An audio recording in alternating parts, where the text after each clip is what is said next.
Good afternoon. You are still watching Parliament Television. The House is still on the 20 minutes health break. Business of the House will resume at 17 hours. And just before the break, the House was considering a bill that came for second reading, and we had the Shuangando Member of Parliament, Mr. Stephen Kampiong, adding his voice to this bill that was under consideration, and this was the Customs and Excise Amendment number 2 bill, National Assembly Bill number 20 of 2025, which is being considered at the second reading stage. The other bill that will be considered at the second reading stage is the Value Added Tax Bill, National Assembly Bill number 21 of 2025. We also expect the Independent Broadcasting Authority Bill, National Assembly Bill number 27 of 2025, to be considered at committee stage. And we also have the Occupational Health Safety Bill, this is National Assembly Bill number 17 of 2025, to be considered at third reading stage.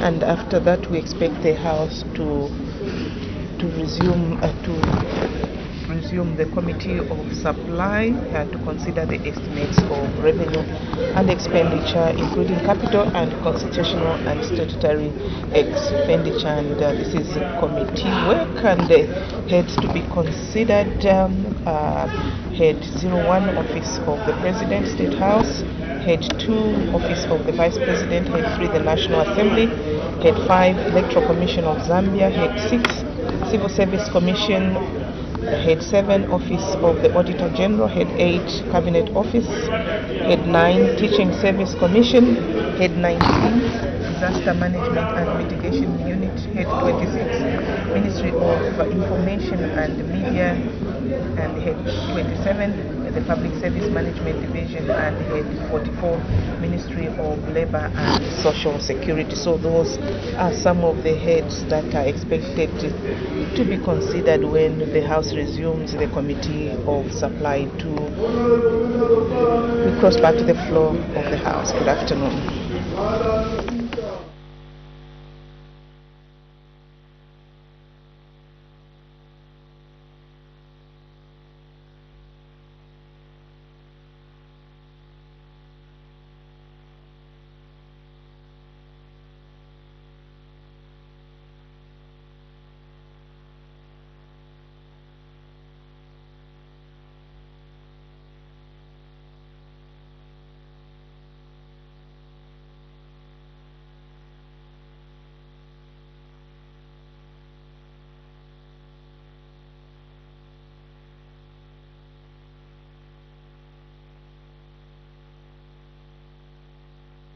To continue with this particular bill, that's the Customs and Excise Bill, National Assembly Bill number 20 of 2025. And still to come, we have the Value Added Tax Amendment Bill, National Assembly Bill number 21 of 2025, to be considered at the second reading stage, and then the Independent Broadcasting Authority Bill, National Assembly Bill number 27 of 2025, to be considered at committee stage, and also the Zambia National Broadcasting Corporation Bill, National Assembly Bill number 28 of 2025, also to be considered at committee stage. We have the Occupational Health and Safety Bill, National Assembly Bill number 17, also rather coming at a third reading stage. So as soon as the quorum is constituted, the business will resume. 1/3 of members of Parliament need to be present in the House in order for business to be transacted. And still to come, we do expect the House to resolve into the Committee of Supply to consider estimates of revenue and expenditure, including capital and constitutional and statutory expenditure. So yes, Claudette, and earlier on we had an announcement in which the Honorable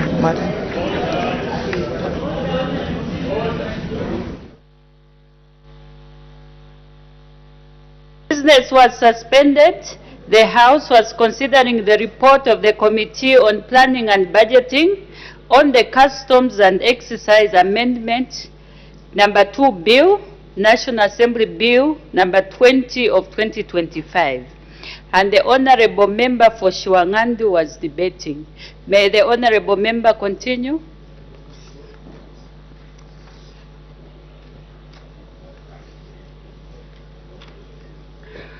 Thank you, Madam Speaker. Indeed, before we went on break, I just started making observations on some of the concerns raised in your report regarding the amendments to the Customs and Exercise Bill. Madam Speaker, I was just trying to bring to the attention of the Minister that while it's in clause 12, on the second schedule of clause 12, is proposing to reduce excise duty to 40% from 50% on selected clear beer. And yet, Madam Speaker, in clause 12, the first schedule of clause 12 is proposing to increase customs duty on imported powdered milk, which is meant for further processing, from 15% to 25%. Madam Speaker, the net effect of this proposal will see the increase in production costs of for beverages, confectionery, baby cereals, and milk-based products. So, Madam Speaker, we would like the Minister to balance the scale, because these milk products, some of them will be meant for export market, and to make these products uncompetitive. And as you have seen, the milk we are talking about is we have got a deficit in terms of meeting the demand. The current production capacity is overstripped by the high demand of these milk products, fresh milk and the baby cereals. So you can reconsider and strike a balance, Mr. Speaker, Honorable Minister. So with these few proposals, Madam Speaker, I submit. Thank you.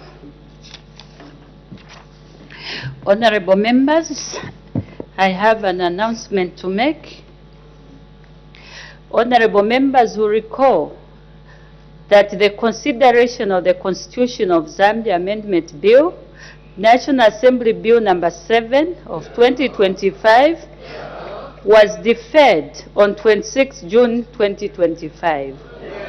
This was in line with Standing Orders 121.1, which states that a member who sponsors a bill may defer or withdraw the bill at any time by formally writing the Speaker, stating his or her decision. Honorable members may wish to note that Standing Order 122.1 also provides that a bill that has been deferred for a period exceeding 6 months is deemed withdrawn by a member sponsoring the bill.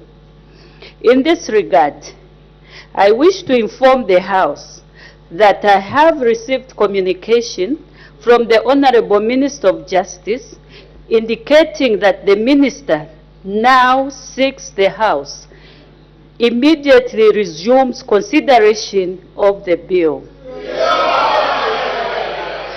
To this effect, the Select Committee that was constituted to scrutinize the bill will commence its meetings immediately. I thank you.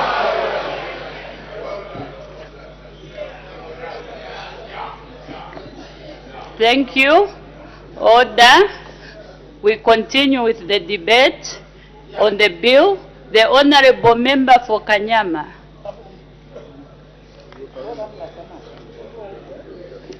Thank you so much, Madam Speaker, for this opportunity you have given me to add a word to the bill in Order, Honorable Members. Order. Madam Speaker, I just want to look at 2 or 3 clauses that are of interest under the Customs and Excise. Madam Speaker, I want to look at clause 3, which is section 12(1). This, Madam Speaker, will sit well with an institution legally mandated to conduct arrests. As you may be aware, the arrest of anything to do with customs was done by the officers. But this time around, we are saying let those who are legally mandated to conduct the arrests, and that I would not challenge.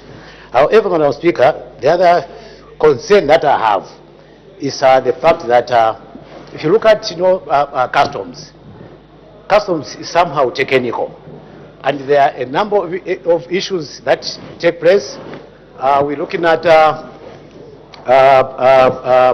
issues to do with customs crime. Does that entity that we are bringing on board going to manage those crimes? Are we or have we or are we going to ensure that those the police force will be actually indicted into learning what are prohibited goods, what is smuggling, and what are Order, honorable members. The voices are too loud. Kindly lower your voices so that we can be able to get what the member on the floor is debating. So what I was saying, Madam Speaker, the question is, have we considered capacitating these police officers with the undervaluation? What is it? To understand it.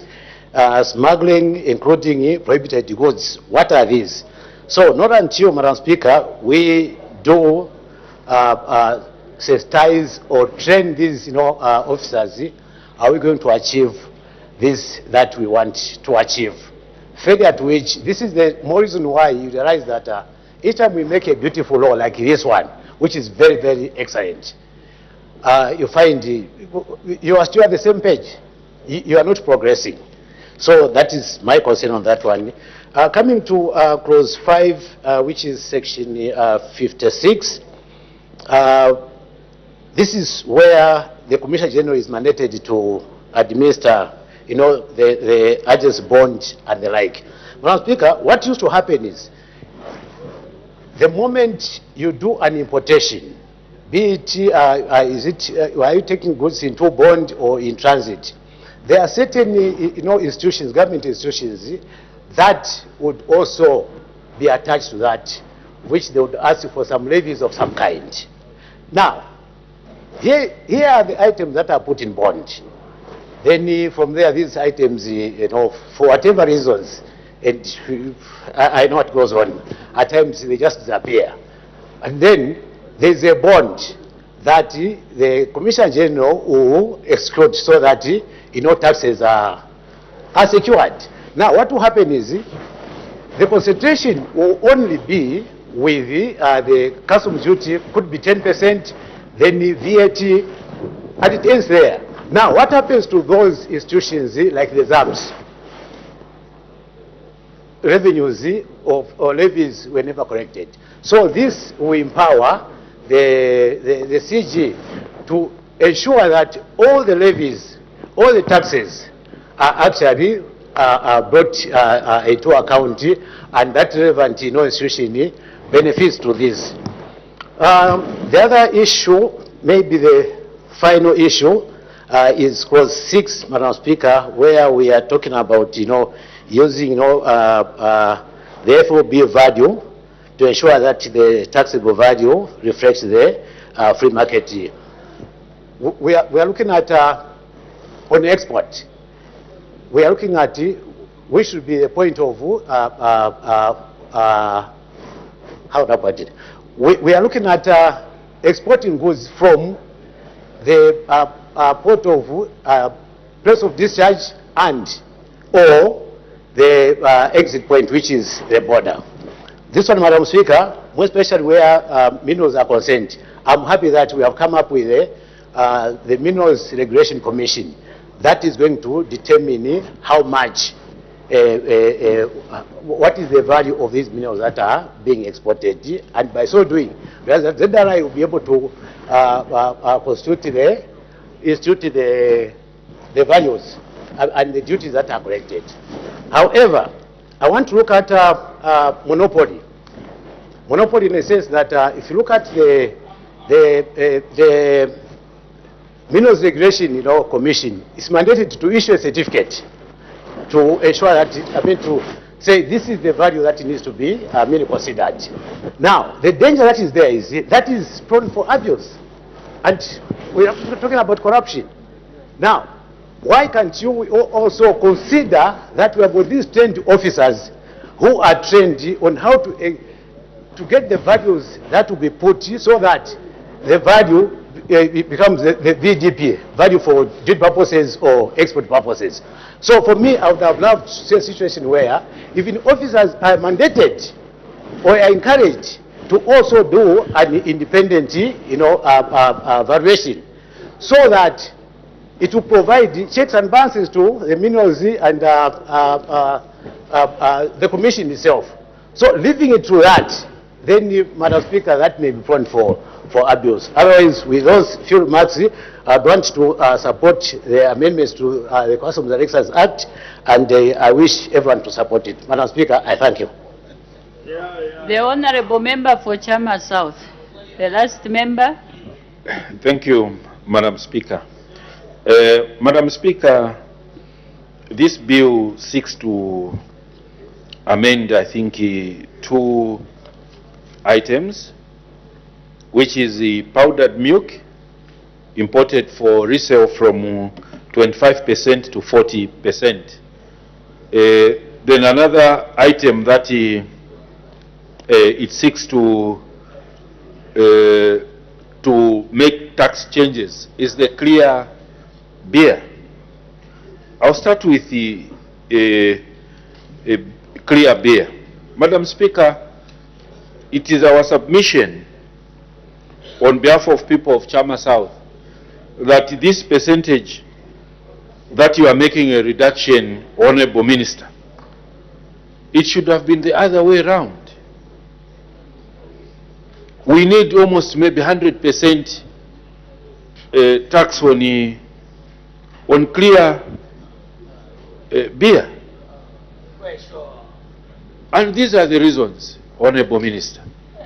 In our country, if you just drive on Tokyo Way as you go to Community House, you find shabins that have been set up all along the road. Even if the police come in to remove, they'll still go back in the evening, reselling beer almost everywhere.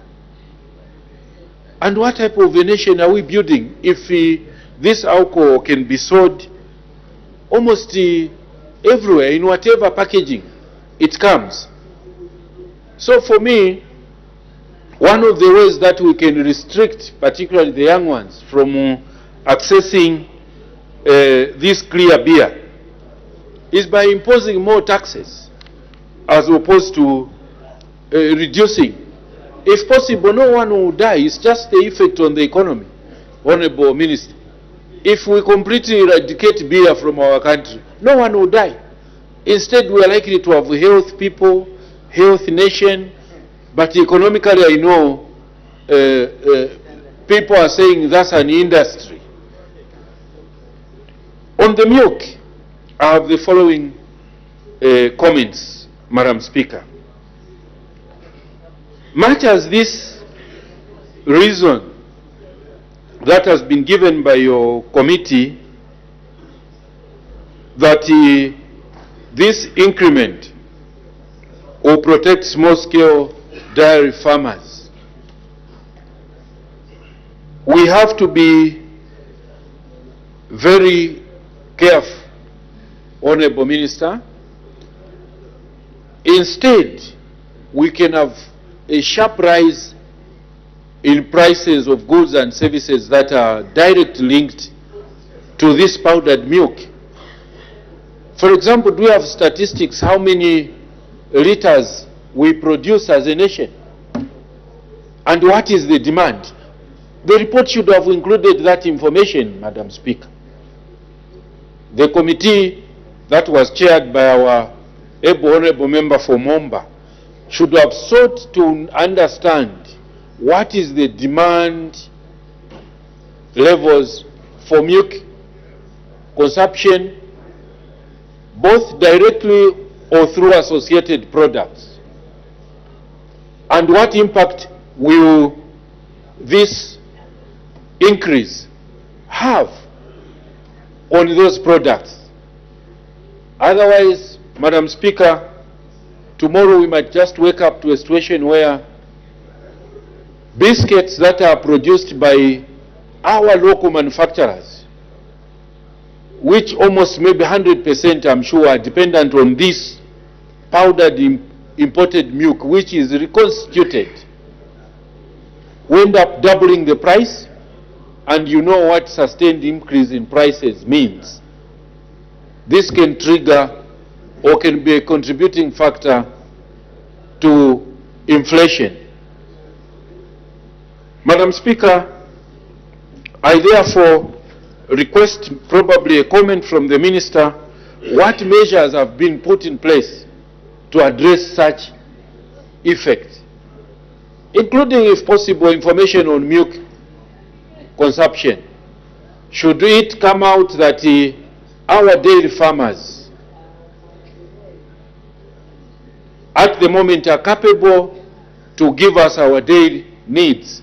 I have no doubt I will be 100% in support of these measures. Madam Speaker, with these few remarks, I wish to submit. Thank you. The Honorable Minister of Finance and National Planning wind-up debate.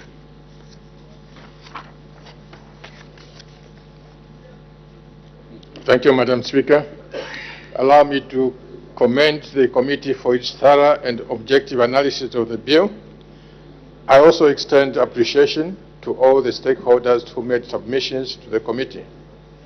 I wish to take note of the observations made by the committee as well as issues raised by the honorable MPs. With regards to concern that increasing the customs duty on powdered milk imported for further processing from 15% to 25% may raise production costs and make locally produced goods less competitive in regional and international markets. The government acknowledges the importance of ensuring competitiveness, particularly given that powdered milk is a key industrial input. Madam Speaker, this concern is understandable, and I will therefore withdraw the proposal and undertake a national assessment of the milk value chain to establish the actual production capacity, industrial demand, and the role of powdered milk processing. Madam Speaker, the committee also expressed concern that while the executive's intention in increasing surtaxes on selected locally produced goods is to protect domestic industries, this approach may not be sustainable in the medium to long term. The committee fears that such measures could reduce Zambia's export opportunities, particularly in light of indications that some trading partners are considering retaliatory measures. Madam, while these concerns are noted, it is important to emphasize that the application of the surtaxes is a carefully targeted and temporary measure aimed at addressing specific market distortions that undermine the competitiveness of the local industries. Furthermore, Madam Speaker, government continues to engage with the trading partners through bilateral and regional mechanisms to prevent escalation of retaliatory measures. At the same time, we are actively pursuing broader tax reforms and domestic resource mobilization strategies that do not rely on surtaxes. In line with the committee's observations, these include improving tax administration efficiency,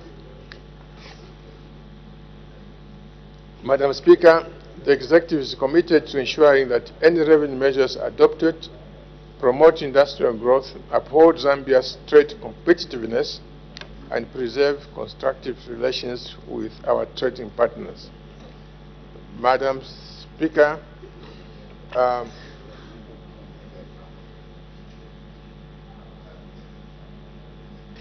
there was an issue raised about the fairness on the disposal of perishable goods. I've taken note, and I'll liaise with the Commissioner General to ensure that there's a fair way of arriving at such values. Madam Speaker, I thank you. Thank you. I put the question. The question is that the bill be now read a second time. As many as are of that opinion say aye. Aye. Of the contrary say no. The ayes have it. The question is resolved in the affirmative. Let the bill be read a second time. The Customs and Excise Amendment number 2 Bill, National Assembly Bill number 20 of 2025. The Honorable Member for Mukushi North, please can you stop shouting? You are disturbing the proceedings. Committee stage to be taken when? Wednesday, 10th December. Committee stage to be taken on Wednesday, 12th December 2025. Next order.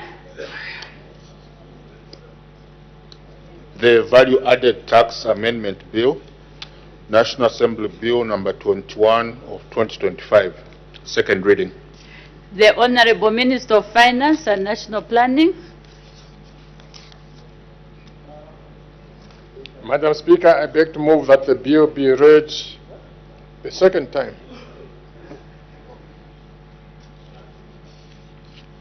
The question is that the bill be now read a second time. Any debate? The Honorable Minister of Finance and National Planning.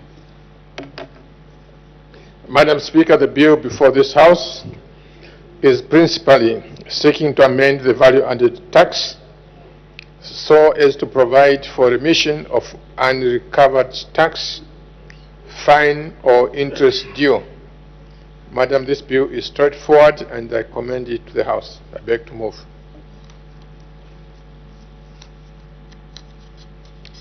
Any further debate? The chairperson of the Planning and Budgeting Committee, the Honorable Member for Momba. Thank you, Madam Speaker.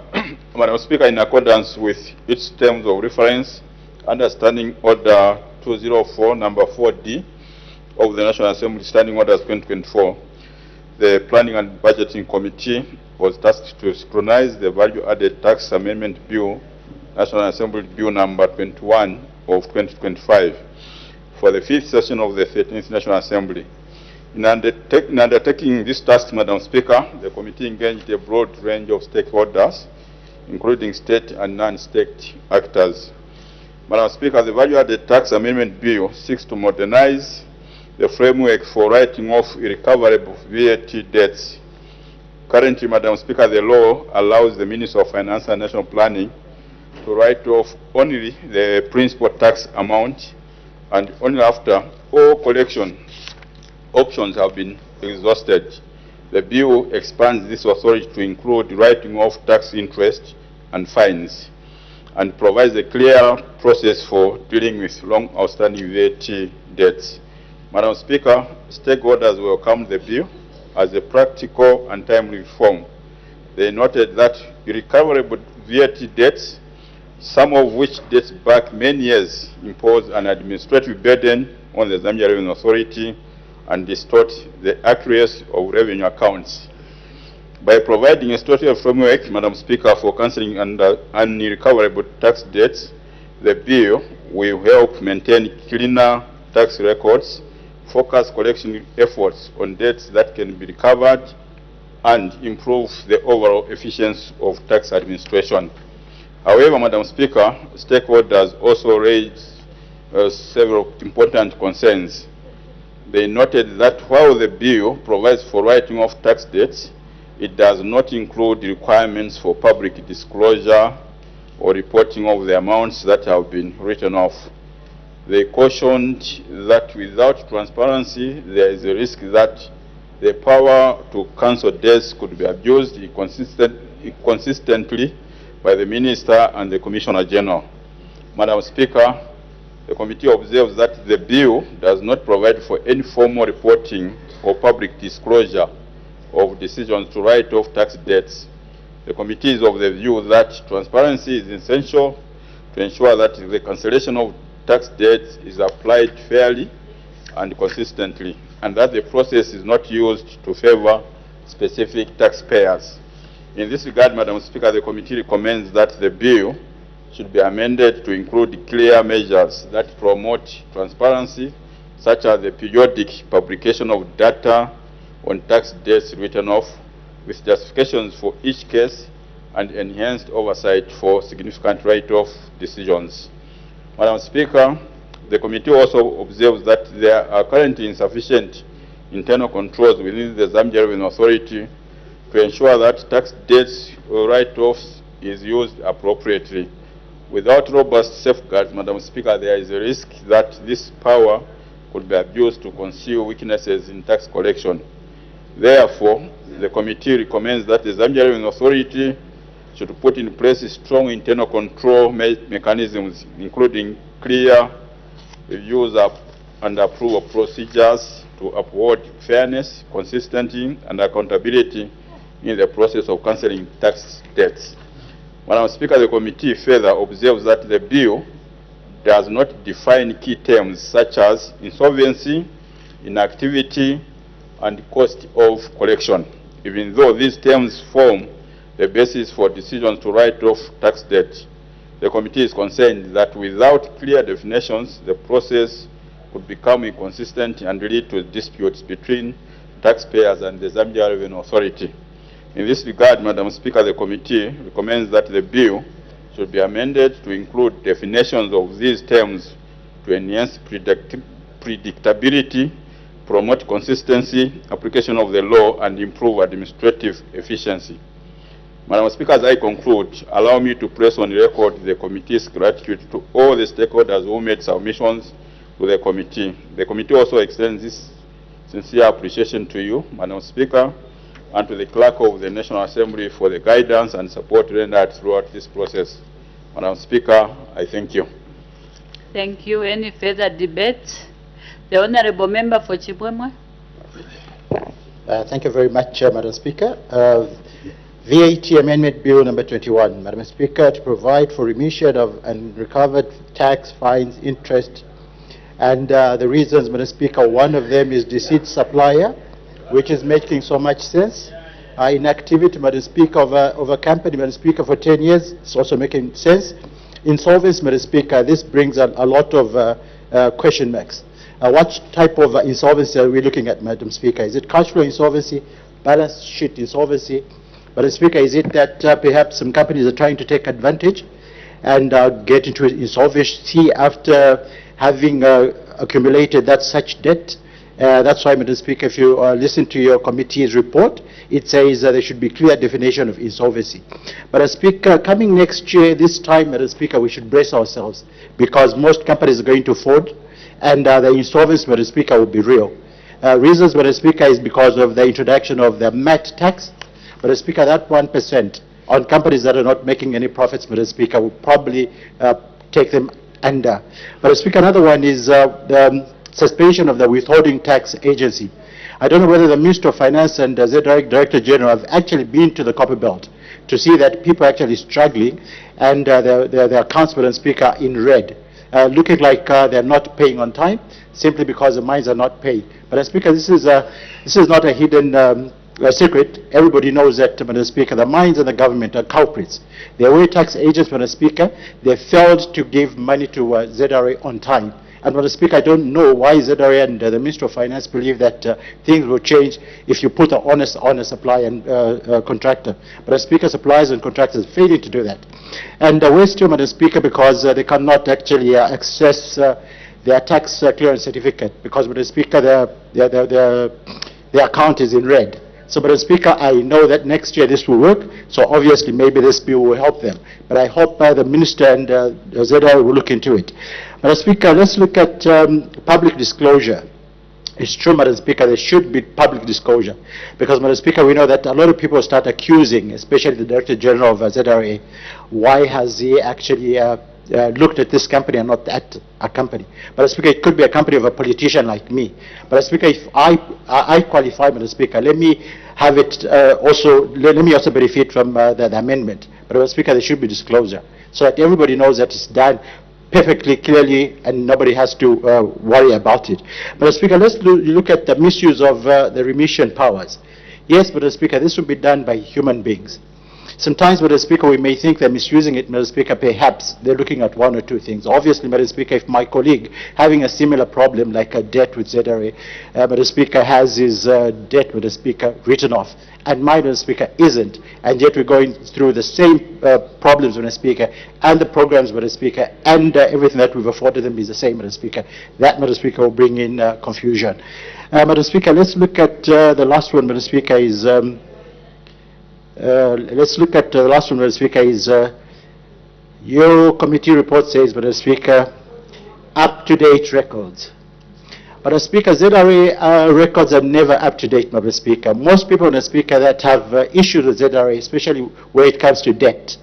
Madam Speaker, once the accounts are reconciled, 6 months down the line, Madam Speaker, the same amount... Member. Sorry. The Honorable Member for Jamba, for Mwembeshi. Yes, it's for Jamba. Sorry, I've created another constituency. My apologies, Honorable Member for Mwembeshi. Thank you, Madam Speaker. Madam Speaker. Honorable Member, I'm not admitting any points of order because we are behind time. Yes, Madam Speaker. Okay. If you can just write, is it? Quickly, Madam Speaker. The Honorable Member who is debating, we can't hear anything he's talking about. May he please try to speak slowly his English. He's like an African. His English, his points are very valid, but the way he's using his English... Honorable Member, thank you, Madam I'm not taking that point of order. Thank you very much, Madam Speaker. It's actually disrupted my line of thought. But Speaker, I was talking about records being up to date. But Speaker, no record with ZRA is up to date. But Speaker, ZRA is one institution which is big, but Speaker has got a very, very bad system when it comes to reconciliations. But Speaker, we've looked at certain people from the Copper Belt, Madam Speaker, who've had their accounts audited by ZRA, reconciled, Madam Speaker, put to proper use, Madam Speaker, but come in after 8 months. People, Madam Speaker, are moved from one office to the other. The figures, Madam Speaker, pop up. What happens, Madam Speaker? That company, Madam Speaker, has to go back and start doing reconciliation. And most companies from the Copper Belt, Madam Speaker, do not have the ability to hire accountants on full-time basis. So meaning they'll have to spend money, Madam Speaker, by actually seeking help from those other accountants. But, Madam Speaker, with those few words, I wish to thank you, and I agree with this, and I support the bill, Madam Speaker. Thank you. Thank you. The Honorable Member for Jama South. Thank you, Madam Speaker. Madam Speaker, let me state that I am in support of this bill with the following comments. Understanding that this bill seeks to take care of VAT debt management. Honorable Minister, it's very, very important that we are made to appreciate the causes of that VAT debt before maybe the authorities given the power to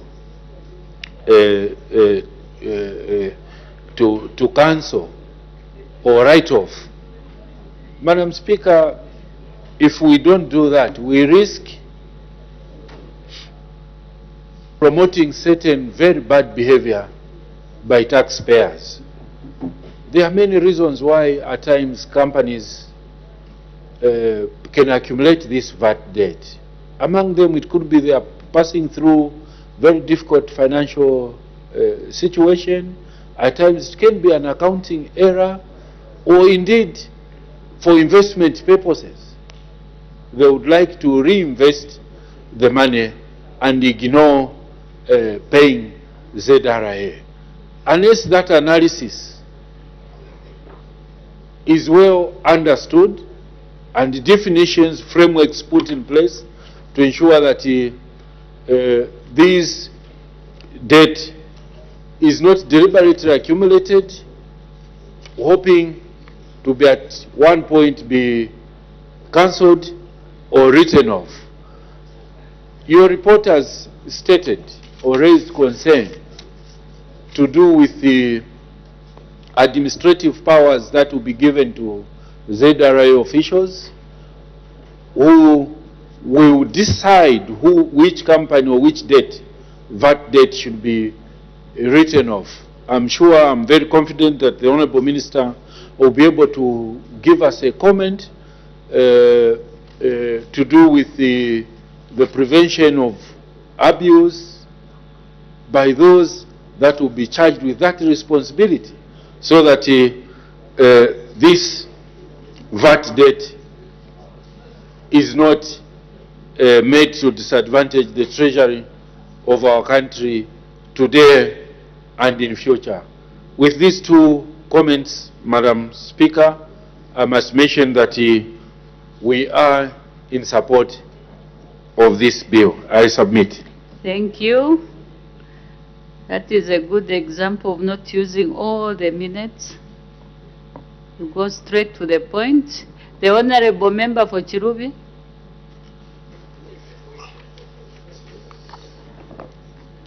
Thank you, Madam Speaker, for giving the people of Chirubi an opportunity to debate on this particular bill.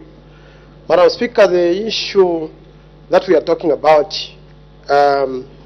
in the VAT debt bill starts with 198. Article 198 in the Constitution talks about principles of public, which guides public finance, and among them is accountability and transparency. And I would like to register that when we look at VAT, if you look at VAT, it's the widest tax that we implement in Zambia. And when it comes to debt recoveries and many other, you find that the categories of companies that have received mainly VAT refunds are those that have of particular awareness and of particular corporate standing. You find that when it comes to many of these, I would give an example, because value-added means that it's on the products that has been finished and now it's going at point of sale, and that's where at that point that is supposed to be corrected, and that's where it's supposed to be recorded. You find those that are selling in groceries in my village and many other, VAT captures such, but we lose a lot of revenue through value added because we seem not to pay much attention to small scale enterprise who are also involved in the value added arrangement. So that in itself does not capture the accountability and transparency required by Article 198 of our Constitution. I know the issue of insolvency has been already addressed, and I want also to talk about registration that goes into VAT. For us to realize more benefit, I think we need to scale up on registration of VAT. The registration of VAT, but such disturbances, Madam Speaker, vetting, somebody is saying time up. I'm listening. Can I be protected from such characters? Just continue. Right? In fact, your voice is loud and clear. Madam Speaker, get you. what I'm trying to underscore is that sometimes we need to realize, even the one who is the same question, he should know that this is adding to the national budget of 2026, because this is supporting the money bills of 2026. That's why the minister has brought. So I'm trying to underscore, and for his own information, it's not everything that we oppose. This is about patriotism, and we know that taxes are supposed to be captured. So he just wants to say question for not even understanding what I'm trying to underscore. Madam Speaker, I want to address the issue of Article 199, reading to the issue of which qualifies actually what we are talking about, whether a tax should be imposed, and if so, in clause 2, it says if you are to provide a waiver or vary as prescribed, which is now what we are doing is prescribing actually in this particular, the powers exercised through a statutory instrument, meaning that of course the minister has the leverage to come up with a particular statutory instrument to guide this. Now, what I was trying to underscore, Madam Speaker, is that this is an imposed, in actual sense, is an imposed tax, because it caters differently. Because even children pay value-added taxes through buying sweets. And that is what is supposed to be realized. What I was trying to harvest out of that, Madam Speaker, is that it is supposed to be the broadest tax in terms of contributing to the 2026 budget. But, Madam Speaker, Honorable Member for Chiruvi, I would like to comment. The Honorable Member for Chiruvi, yes, please continue. Just look in my direction.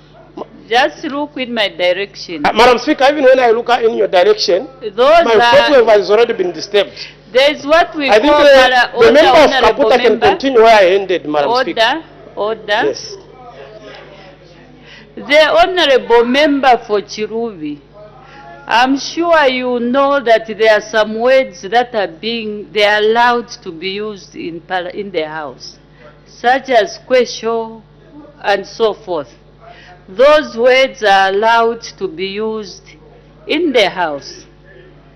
So, however, the Honorable Member for Chiruvi, when you are debating, I guided to say just continue, because I'm able to get you. Your debate is loud and clear, because you are addressing me, not the members that are seated at the back. So can you continue with your debate, addressing that debate to me? The honorable members on my right. I have lost my thought wave, and it's not that I am disrespecting your word. I want him to continue where I ended. Since Kaputa, can you add a voice to this? And everyone here, I think no one stops anyone to debate. It is not about you, Madam Speaker. I think you have seen how the minister also the time behaves. Can we have order in the House? The honorable member for Chiruvi, are you done with your debate? Thank you. The honorable member for Lunte.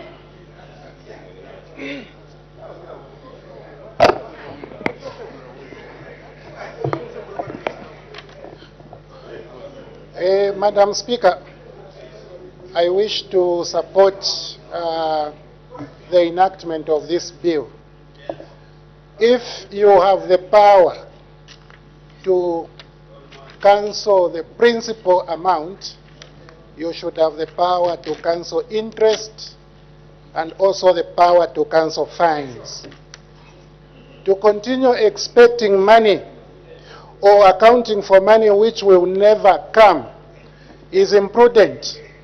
Therefore, let's give the minister the power to cancel the principal, interest, and fines. And I join the committee in supporting this bill with reservations. Madam Speaker, the committee raises reservations that the minister should take note in sincerity. The committee says this bill lacks public disclosure, no formal reporting, Madam Speaker. And also the committee talks about this bill failing to define keywords such as insolvency.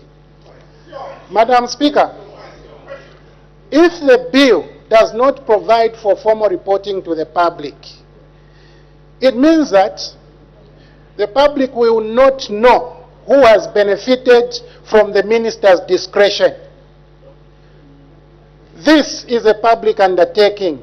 Therefore, the public should know who is benefiting from the actions of the minister and when those people are benefiting. Madam Speaker, this should not become like, domestic arrears, where government is paying those who are supplying now and is failing to pay those who supplied 10 years ago.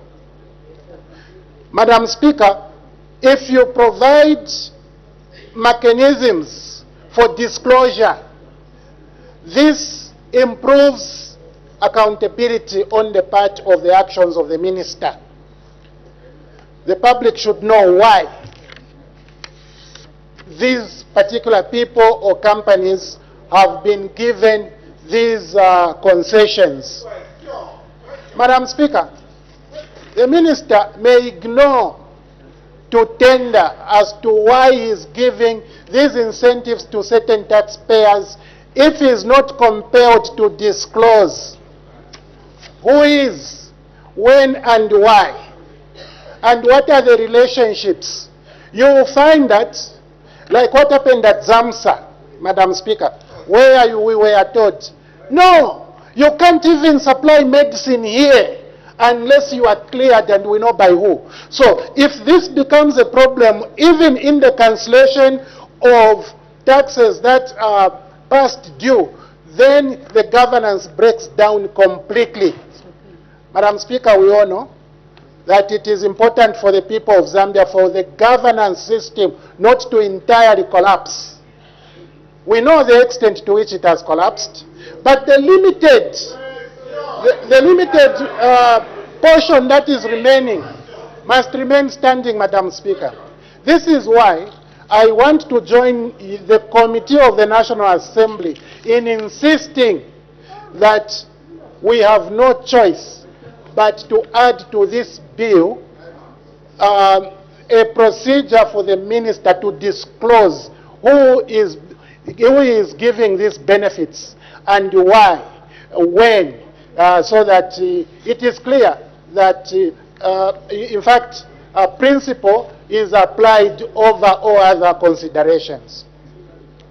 Madam Speaker, consistency will be achieved. Comparison will be achieved. You need to be able to compare the beneficiaries, their circumstances, and then be able to say government acted faithfully. Equity, Madam Speaker, is important. How do you assess equity without these disclosures? How? It is impossible to assess equity, it is impossible to assess fairness, and it is impossible to assess bias. So what we are saying is, to eliminate these suspicions of bias, of unfairness, lack of equity, we should be able to bring about this transparency. Earlier we were talking about transparency. It is the same committee, Madam Speaker, which raised the issues of transparency in the previous bill. This same committee has raised the same issue in this bill. That tells you there is something grossly wrong about transparency, accountability when it comes to UPNG. Madam Speaker, this bill must be amended. The Honorable Minister of Finance and National Planning wind-up debate. I thank you very much, Madam Speaker, and I thank the committee for their report and also those who have debated. On the issues of transparency and the reporting on remission decisions, Madam Speaker, I think we are flogging a dead horse. we are flogging a dead horse because this is already happening. It should be noted that the bill requires the issuance of a statutory instrument, SI. As you are aware, the statutory instrument must be published by the government printer and submitted to this House.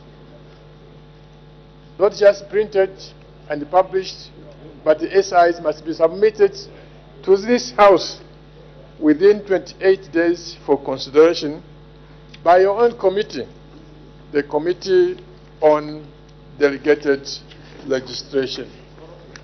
So, Madam Speaker, those who want transparency on this issue, make sure that you just wait every end of the month, the SIs, to tell you exactly who has received this remission, and also read your committee reports, because this comes to your committee here. Read them when they review these issues. So transparency, Madam Speaker, is already taken care of. Madam Speaker, I think with that, I have addressed the major concern, and I want to thank you, Madam Speaker. Thank you. Order. I put the question. The question is that the bill be now read a second time. As many as are of that opinion say aye. Of the contrary say no. The ayes have it. The question is resolved in the affirmative. Let the bill be read a second time. The Value Added Tax Amendment Bill, National Assembly Bill number 21 of 2025. Committee stage to be taken when? Wednesday, the 10th of December, Madam Speaker. Committee stage to be taken on Wednesday, 10th December 2025. Next order. The Independent Broadcasting Authority Bill, National Assembly Bill number 27 of 2025. Committee stage. I now consolidate orders number 4 and 5, and the House will resolve into committee.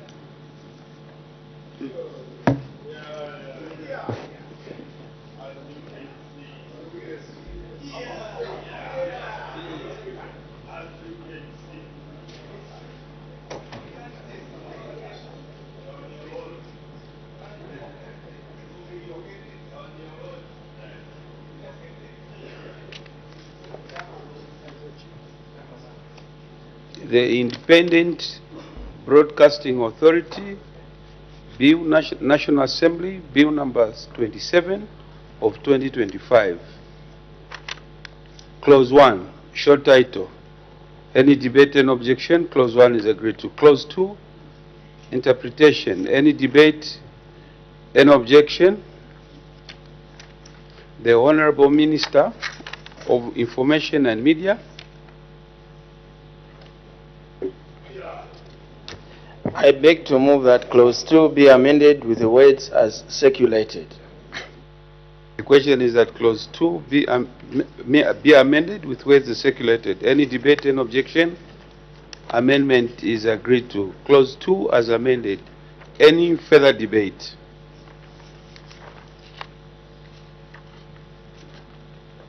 I put the question. The question is that clause 2 as amended stands part of the bill. As many as of that opinion say aye. Of the contrary say no. The ayes have it. The question is resolved in the affirmative. Clause 2 as amended is ordered to stand as part of the bill.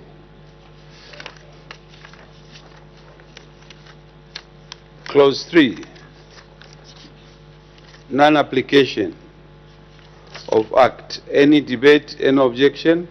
Clause 3 is agreed to. Clause 4, continuation of authority. Any debate, any objection? Clause 4 is agreed to. Clause 5, functions of authority. Any debate, any objection? Clause 5 is agreed to. Clause 6, constitution of board. Any debate, any objection? The question is that clause 6 stands part of the bill. Mr. Kampyongo. Thank you, Chairperson. I beg to move that clause 6 be amended with words as circulated. Question is that clause 6 be amended with words as circulated. Any debate, any objection? Amendment is agreed to.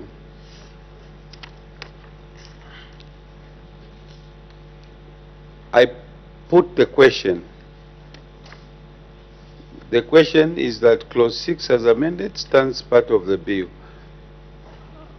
As many as of that opinion say aye. Of the contrary say no. The question is resolved in the affirmative. Clause 6 as amended is ordered to stand part of the bill.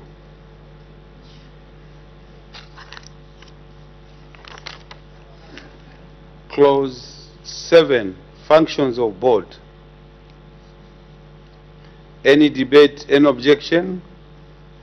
Clause 7 is agreed to. Clause 8, Director General, Secretary and other staff. Any debate, any objection? Clause 8 is agreed to. Clause 9, non-application of part. Any debate, any objection? Clause 9 is agreed to. Clause 10, license and classes of license. Any debate and objection? The question is that clause 9 stands part of the bill. Mr. Kampyongo. Most appreciated, Mr. Chairperson. I beg to move that clause 10 be amended with words as circulated. The question is that clause 10 be amended with words as circulated. Any debate, any objection? Amendment is agreed to. The Honorable Minister of Information and Media. Thank you very much, Mr. Chairman. I would like to draw the attention of the member, my colleague, Honorable Kampyongo, that in terms of clause 10, on page 15, the requirement to amend this particular clause by the deletion of the word "and" is unnecessary, because in terms of the definition of the word online broadcasting, it is acceptable, and therefore the subsequent deletion of the same cannot stand, because this proposal of the deletion of the word "and" was in contention that online broadcasting was supposed to be deleted. I submit, Mr. Chairman. Any further debate? Mr. Kampyongo. Thank you so much, Mr. Chairperson. Whilst I appreciate the justification by the Honorable Minister and objecting to this amendment, Mr. Chairperson, what needs to be known here is that that "and" is connected to clause 10(1)(c), which I was proposing to have deleted. For an ordinary citizen, Mr. Chairperson, what this intends to do is to regulate online broadcasting, which is quite broad. We are talking about broadcasts, those that broadcast using online, and those that are doing live streaming. So the concern, Mr. Chairperson, is that if we regulate, it will mean that even those that want to broadcast, to stream live, even a kitchen party, a family, if someone has got no license, Mr. Chairperson, they will be found to be breaching the law if they are not licensed. So you are, in short, trying to shrink the online space for people, especially who use these broadcasts. the Honorable Minister moves with people that would want to broadcast what he's doing in the constituency. If they don't have license, these people will be liable if they are found streaming those activities. So there is need for clarity, Mr. Speaker, and I think they can focus on licensing and regulating the mainstream media institutions and media houses. I submit to Mr. Chairperson. The Honorable Minister of Information and Media. Thank you, Mr. Chairman. And I had just given a simple answer because I took it that this matter was actually ironed out last time when this matter came up. But for purposes of refreshing the memory of my dear colleague and for avoidance of doubt, let me draw to his attention the definition of online broadcasting so that what he is saying is sought to be regulated by this law can actually be clarified. Online broadcasting service means a broadcasting service delivered over internet protocol-based networks such as internet radio, internet television or internet protocol television, video on demand, web television, but does not include, so pay attention to that, but does not include corporate audio or audio-visual communication, a broadcasting service that primarily provides data or text, whether with or without audio or video clips such as an online newspaper, blog, web blog, audio or audio-visual clips, personal audio or audio-visual streaming on social media, or any other similar broadcasting services, or D, a broadcasting service or class of broadcasting services as the authority may determine. So your fears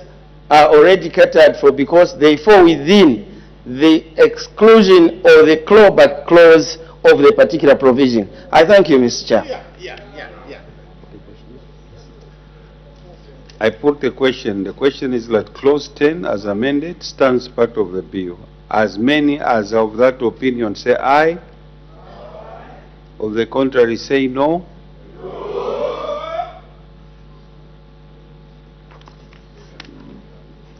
The noes have it. The question is in the negative. Amendment falls off. Clause 11. Prohibition of providing broadcasting services without broadcast license or broadcast-related license. Any debate, any objection? Clause 11 is agreed to. Clause 12. Procedure for determination of broadcast needs. Any debate, any objection? Clause 12 is agreed to. Clause 13. Application for broadcast license or broadcast-related license. Any debate, any objection? Clause 13 is agreed to. Clause 14. Qualification to apply for broadcast license or broadcast-related license. Any debate, any objection? The question is that Clause 14 stands part of the bill. The Honorable Minister of Information and Media.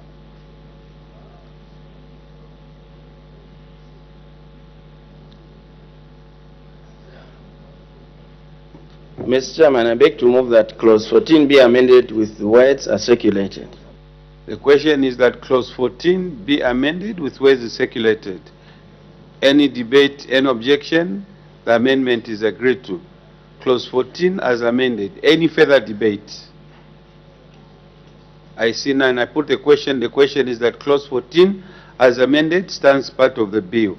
As many as of that opinion say aye. Of the contrary say no. The ayes have it. The question is resolved in the affirmative. Clause 14 as amended is ordered to stand part of the bill. Clause 15, prohibition of providing online broadcasting services without online broadcasting license. The question is that Clause 15 stands part of the bill. Mr. Kampyongo. Thank you, Mr. Chairperson. Mr. Chairperson, I beg to move that Clause 15 be amended with words as circulated. The question is that clause 15 be amended with words as circulated. Any debate, any objection? Amendment is agreed. The Honorable Minister of Information and Media.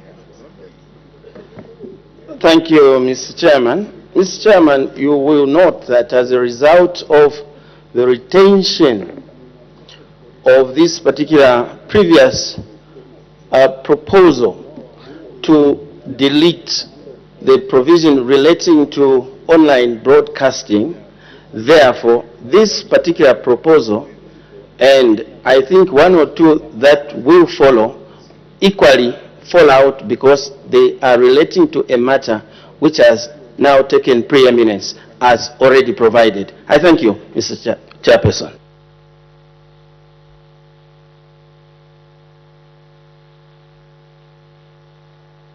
Any further debate? Mr. Kampyongo? Thank you, Madam, Mr. Chairperson. Mr. Chairperson, the clause under consideration and to which I'm proposing to move amendments is to allow the minister, if they have to make exemptions, Mr. Speaker, the law must be clear. You was talking about the definition of online broadcasting.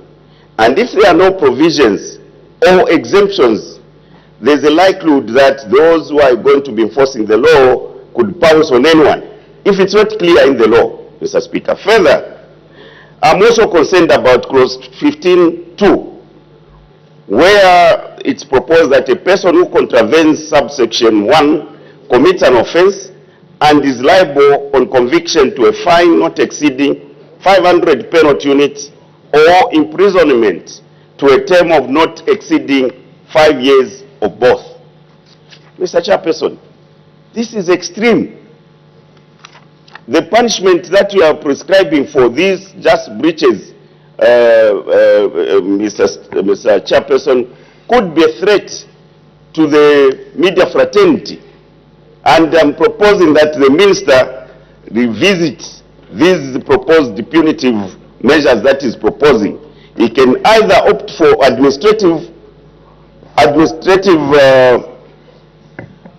penalties without this jail sentence of 5 years. Mr. Speaker, we are encouraging media freedom. And indeed, just a mere breach, maybe by someone not understanding the parameters of this online broadcasting, they are found broadcasting without this license, and we are saying they should be liable for 5 years? I think this is too much, Mr. Speaker. That was the rationale behind the proposal I'm making in terms of an amendment. I thank you. The Honorable Minister of Information and Media to respond. Thank you, Mr. Chairperson. The point here which is has to be had is that this particular provision relates to an entity already licensed and decides in breach of a license to carry on broadcasting. And Mr. Chairperson, there is no invitation by this provision at law that someone should breach the law. If anything, this is meant to deter people from carrying on broadcasting for which they were licensed, and now their license is no longer subsisting because in the minds of ordinary members of the public, they've already held themselves as being licensed, and therefore they can mislead the public. It is not about an ordinary person just going to broadcast like the broadcasting which was envisaged in the initial arguments of my brother. It is someone who is already licensed but opts, having made the public believe the same to be a licensee, proceeds now to begin to broadcast online without a license. So there is nowhere where the law is inviting anyone to commit the offense. If anything, the law is encouraging, entities or individuals not to commit the offense. And the beauty is that the law is clear beforehand. You need to know that if you commit such a crime, this is a punishment, so that we can have orderly society. I thank you, Mr. Chairperson. I put the question. The question is that clause 15 as amended stands part of the bill. As many as of that opinion say aye. Of the contrary say no. The noes have it. The question is in negative. Amendment falls off. Clause 16, application for online broadcast license. Any debate, any objection? The question is that clause 16 stands part of the bill. The Honorable Minister of Information and Media.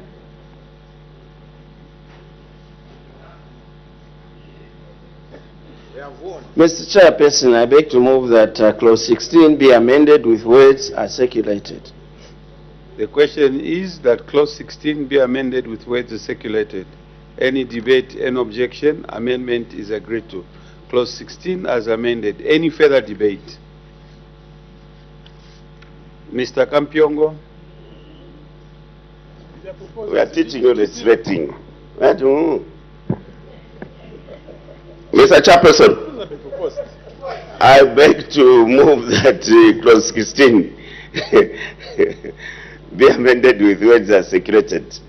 And I just pray that the amendment that the Honourable Minister has spoken to is the same amendment that I've proposed. Honourable Member, that, you know what you're supposed to read. You have the order of proceeding, how you should proceed. Doesn't allow you to say that. You know what you're supposed to say. Apologies, Mr. Chairperson. I beg to move that clause 16 is amended with the words as circulated. I put the question. The question is that clause 16 as amended stands part of the bill. As many as of that opinion say aye. Aye. Of the contrary say no.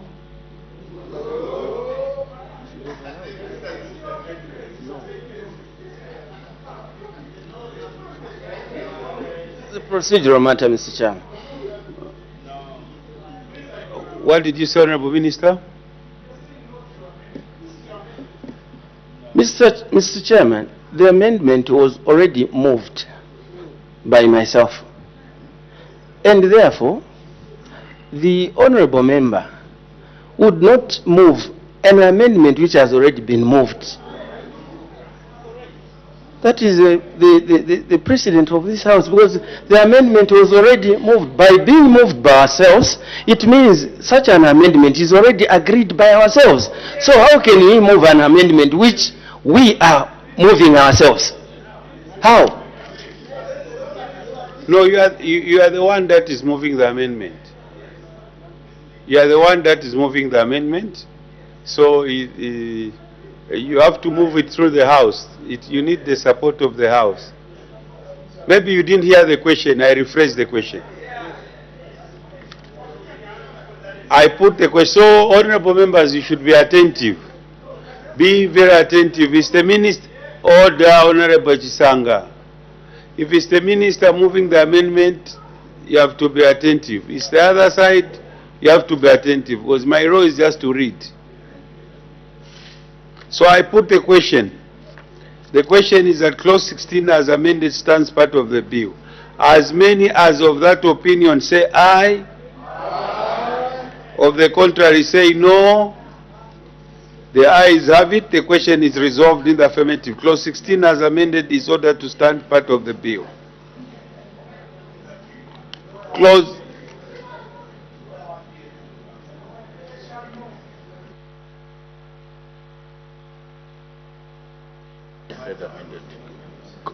Clause 16 as amended. Any further debate? Mr. Kampyongo. Mr. Speaker, I beg to move clause 16 as amended. I propose. Read what you have. Mr. Chairperson, I had an amendment to be moved, but if that amendment is the same as the one moved by the Honourable Minister, I will go with that amendment as proposed by the Minister. And just to make it clear to the Honourable colleagues, you see, we are avoiding bills to come back from being assented to like we have experienced. So when we are teaching and explaining, Mr. Speaker, I was just saying if the proposed amendment that I was read moving, your documents. Mr. Speaker, I beg to move that clause 16 be amended with the words as circulated. Okay. The question is that clause 16 be further amended with the words as circulated. Any debate, any objection, amendment is agreed to. So I put the question, because this was a further amendment that you yourself proposed, Honorable Member. I put the question. The question is that clause 16 as amended stands part of the bill. As many as of that opinion say aye, of the contrary say no. The noes have it. The question is resolved and the amendment falls off. Clause 17, validity. Any further debate? Any objection? Clause 17 is agreed to. Clause 18, renewal of license. Any debate, any objection? Clause 18 is agreed to. Clause 19, variation of license. Any debate, any objection? Clause 19 is agreed to. Clause 20, prohibition of transfer, share, etc., or license, of license. Any debate, any objection? Clause 20 is agreed. Clause 21, suspension or cancellation of license. Any debate, any objection? Clause 21 is agreed to. Clause 22, duplicate license. Any debate, any objection? Clause 22 is agreed to. Clause 23, display of license. Any debate, any objection? Clause 23 is agreed to. Clause 24, register of license. Any debate, any objection? Clause 24 is agreed to. Clause 25, publication of copies of register. Any debate, any objection? Clause 25 is agreed to. Clause 26, broadcast charter. Any debate, any objection? Clause 26 is agreed to. Clause 27, quality of service. Any debate, any objection? Clause 27 is agreed to. Clause 28, editorial policy. Any debate, any objection? Clause 28 is agreed to. Clause 29, program standards. Any debate, any objection? Clause, the question is that clause 29 stands part of the bill. The Honorable Minister of Information and Media. Mr. Chairperson, I beg to move that clause 29 be amended with words as circulated. The question is that clause 29 be amended with words as circulated. Any debate, any objection? Amendment is agreed to. I see. Any further debate? I put the question. The question is that clause 29 as amended stands part of the bill. As many as of that opinion say aye, of the contrary say no, the ayes have it. The question is resolved in the affirmative. Clause 29 as amended is ordered to stand part of the bill. Clause 30, editorial guidelines. Any debate, any objection? Clause 30 is agreed to. Clause 31, inspectors. Any debate, any objection? Clause 31 is agreed to. Clause 32, power of entry, search and inspection. Any debate, any objection? Clause 32 is agreed to. Clause 33, technical standards, spectrum management and network licensing. Any debate, any objection? Clause 33 is agreed to. Clause 34, change or alteration in shareholding. Any debate, any objection? Clause 34 is agreed to. Clause 35, free-to-air channels. Any debate, any objection? Clause 35 is agreed to. Clause 33, carriage of channels by holder of broadcast license that provides subscription broadcasting service. Any debate, any objection? Clause 36 is agreed to. Clause 37, request for information. Any debate, any objection? Clause 37 is agreed to. Clause 38, compliance order. Any debate or objection? Clause 38 is agreed to. Clause 39, appeals. Any debate and objection? Clause 39 is agreed to. Clause 40, administrative penalty. Any debate and objection?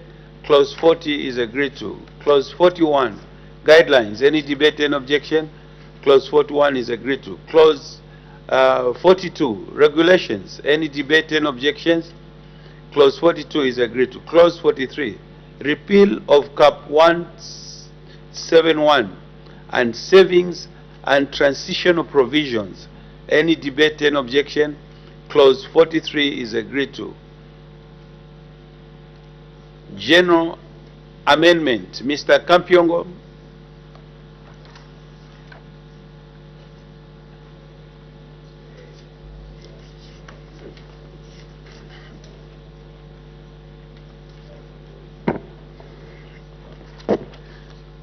Thank you, Mr. Chairperson.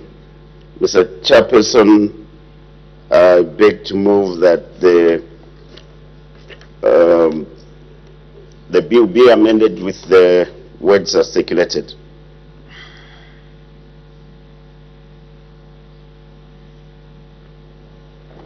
Continue. You haven't finished?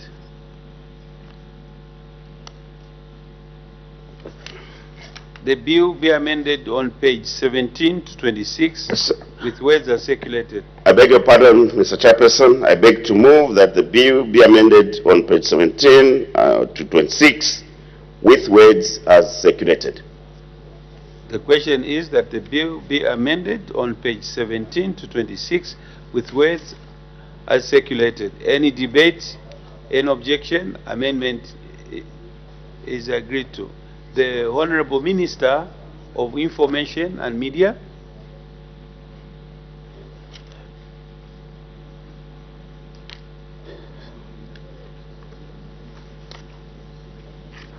Mr.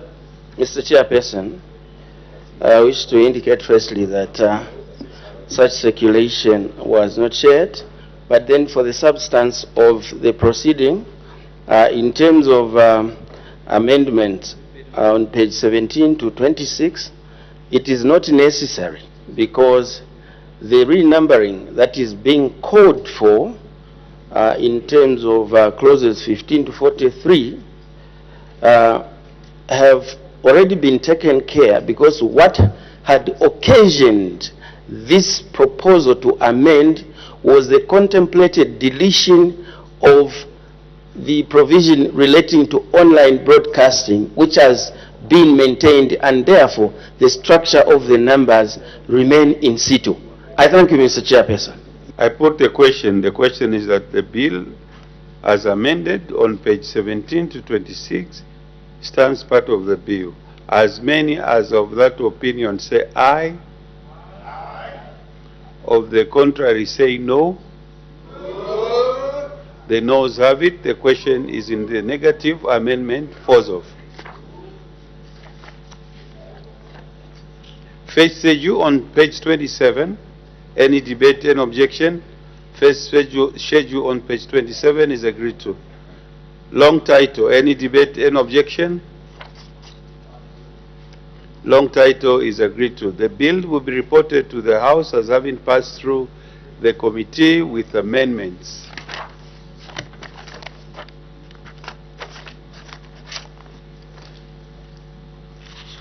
Another bill.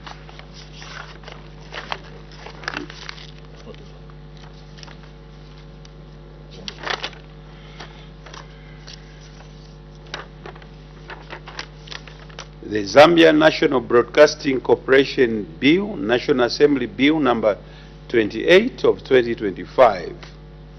Clause 1, short title. Any debate, any objection? Clause 1 is agreed to. Clause 2, interpretation. Any debate, any objection?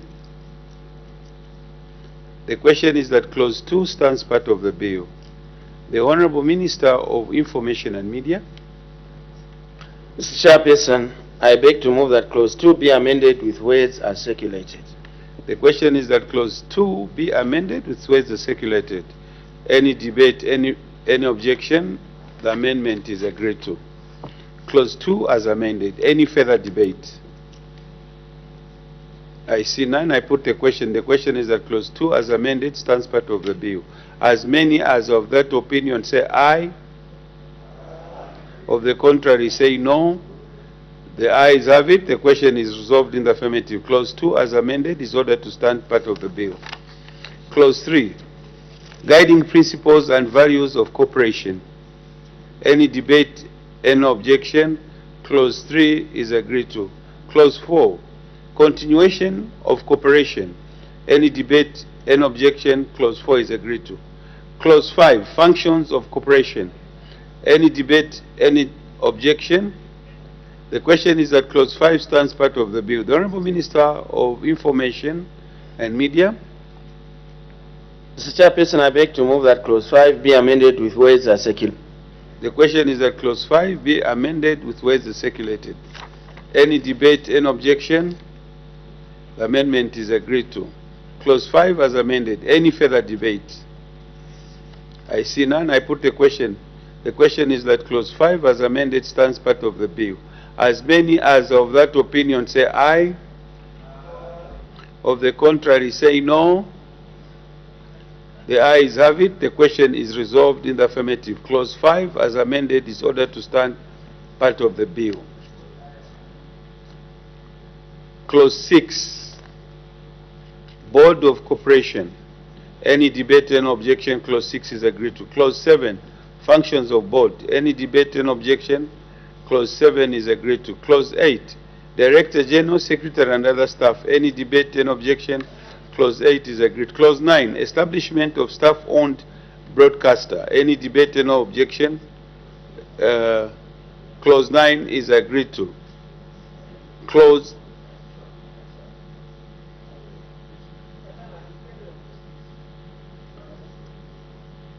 What did you say, Honorable Member?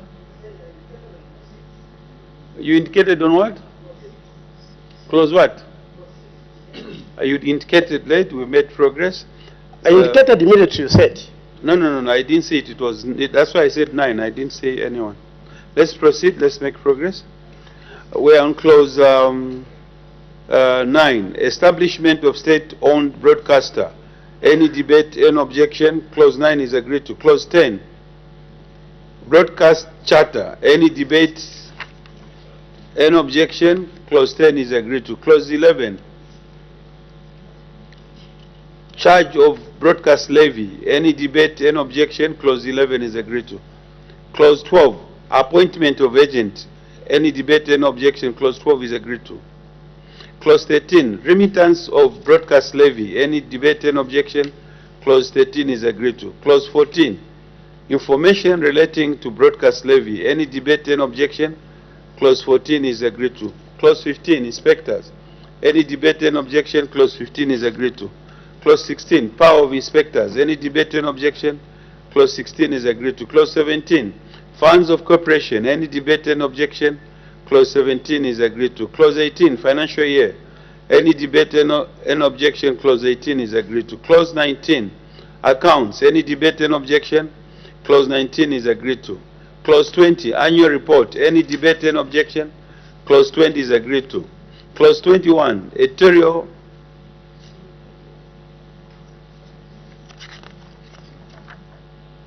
Mr. Fube. Thank you, Mr. Chairman. On clause 21, the people of Chile would like to submit that the issue of state-owned broadcaster tarried with the issue of the editorial policy goes hand in hand. That is in discipline. Yes, goes hand in hand. Order, Honorable Member. This is just procedural. There's no amendment for you to debate. There's no provision for that. Oh.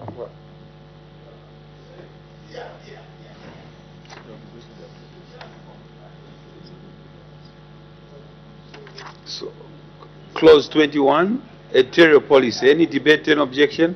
Clause 21 is agreed to. Clause 22, immunity. Any debate, any objection? Clause 22 is agreed to. Clause 23, prohibition of disclosure of information to unauthorized persons. Any debate and objection? Clause 23 is agreed to. Clause 24, guidelines for handling of complaints. Any debate and objection? Clause 24 is agreed to. Clause 25, administrative penalty. Any debate and objection? Clause 25 is agreed to. Clause 26, Execution of judgment. Any debate, any objection? Clause 26 is agreed to. Clause 27. Regulations. Any debate, any objection? Clause 27 is agreed to. Clause 28. Repeal of Cap 154 and savings and transitional provisions. Any debate and objection? Clause 28 is agreed to. First schedule on page 17. Any debate and objection? First schedule on page 17 is agreed to. Second schedule on page 20. Any debate and objection? Second schedule on page 20 is agreed to. Long title. Any debate and objection? Long title is agreed to. The bill will be reported to the House having passed through the committee with amendments.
Madam Speaker, I have to report to the House that the Committee of the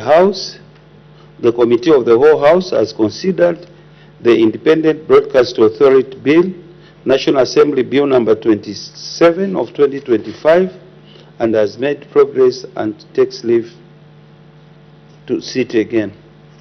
Sorry. Day for consideration of the report.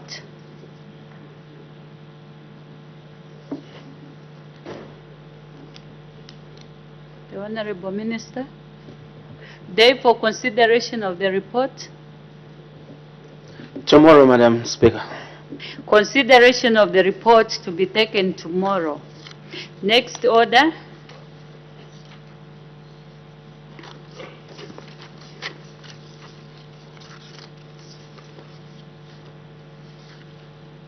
Madam Speaker, I have to report to the House that the Committee of the Whole House has gone through the National Assembly Broadcasting Corporation Bill, National Assembly Bill number 28 of 2025 with amendments. Thank you. Though it's not Zambia Assembly, Zambia National Broadcasting, for the purposes of records. Day for consideration of the report. Tomorrow, Madam Speaker. Consideration of the report to be taken on tomorrow. Next order.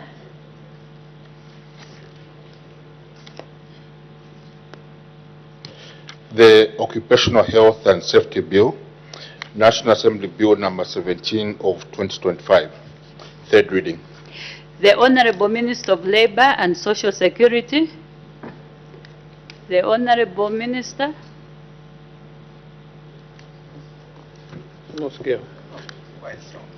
Madam Speaker,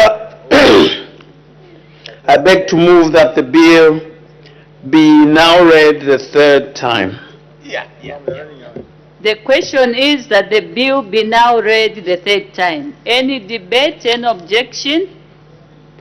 The question is agreed to. Let the bill be read the third time. The Occupational Health and Safety Bill, National Assembly Bill number 17 of 2025. Next order. Estimates of revenue and expenditure, including capital and constitutional and statutory expenditure. Committee of Supply. Commencement of committee work. The House will now resolve into committee.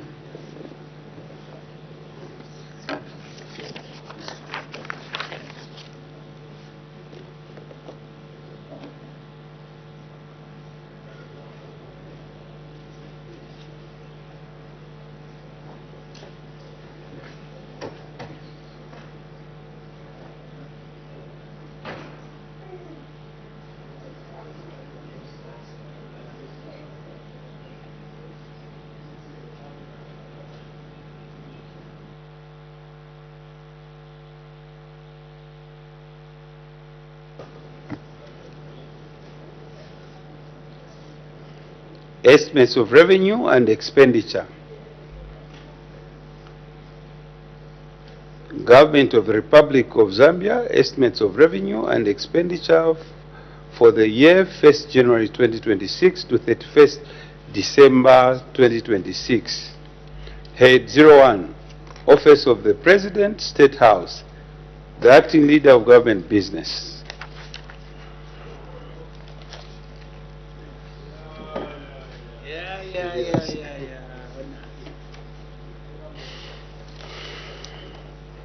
Thank you very much, Mr. Chairperson. Mr. Chairperson, I beg to move that 165,469,036 kwacha be approved in respect of head 01, State House, to meet the expenditure for the year ending 31st December 2026. The question is that head total 163,469,036 kwacha be approved in respect of head 01, Office of the President, State House, in line with the program as outlined in the Yellow Book. Any debate, Mr. Kafwaya? Thank you, Mr. Chairman. Mr. Chairman, I beg to move that the budget be amended with words and figures as circulated.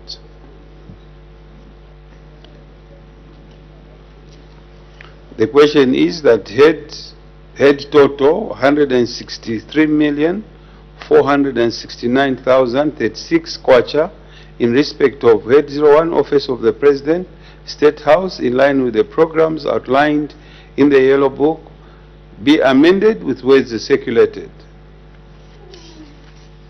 Any debate, any objection? Mr. Kafwaya? Thank you so much, sir. Sir, I propose to the House that we amend head 1 by removing 7 million kwacha, which is allocated to project implementation, monitoring and national security advisory services. I further propose that this amount be taken to National Strategic Reserve Management. Mr. Speaker, or Mr. Chairman, I chose to make this proposal to move this money from the advisory services because of the following. If you note, this particular advisory service has got two components: project implementation monitoring and also national security advisory. So I'd like to justify this by explaining both of these independently. Mr. Chairman, I think that this advisory to the President, when it comes to national security, should be undertaken by the CJOC. Mr. Chairman, the CJOC includes Zambia Army, Zambia Air Force, Zambia National Service, Zambia Police, Zambia Correctional Services, and the Zambia Intelligence Service. I think that these are the people who are well trained to offer advisory to the President in respect of national security. Mr. Chairman, you may be aware that currently we are sitting with some issues in the security area where ZNS is training people on a voluntary basis. Mr. Chairman, if we have consistent advisory to the President, undertaking such as that may never occur. Why do I say so? You cannot train people to handle firearms and later tell them, we have nothing to do with you, it was just voluntary. You may come up with a situation where those people become a militia and it becomes a problem. Right now, I know, Mr. Chairman, you may know, that we are sitting with illegal audits of cantonments. That's a security issue. The honorable member. Honorable member. What we are looking at is the head at State House. But you are contravening yourself. You are speaking to people that were trained, and those kind of things you're introducing, it's not in line with the head. Even if you go further to interrogate this head, there's no budget line for that. So I don't know what you're trying to do. If I curtail, you say, no, the second deputy speaker likes curtailing, it's his habit. It's not my habit. So please, let's debate accordingly. Because that head at State House has nothing to do with what you're talking about. Even if you are to look in the yellow book, there's nowhere where it introduces people to go and train. That kind of expenditure, you find it with Minister of Defense or Home Affairs, dependent on the program. So let's avoid to do that. Let this year end nicely. You can proceed. And also, I should remind the House that the Committee of Supply, only one member for each political grouping is allowed to debate. And 5 minutes has been allocated. Unfortunately enough, our table there, you haven't put time to it. I can't see that there's time. So let's ensure that we debate, Honorable Member for Lunte. You can proceed. Mr. Chairman, the issue here is advisory on security, national security. That is the issue. When the President gets quality advice, certain things may not proceed. Mr. Chairman, right now, we have been... Honorable Member, apparently your time is up, my brother. No, me, I'm moving. I'm not debating. I'm moving an amendment. The time can't be up. Honorable Member, you know we all operate with regulations. Yes.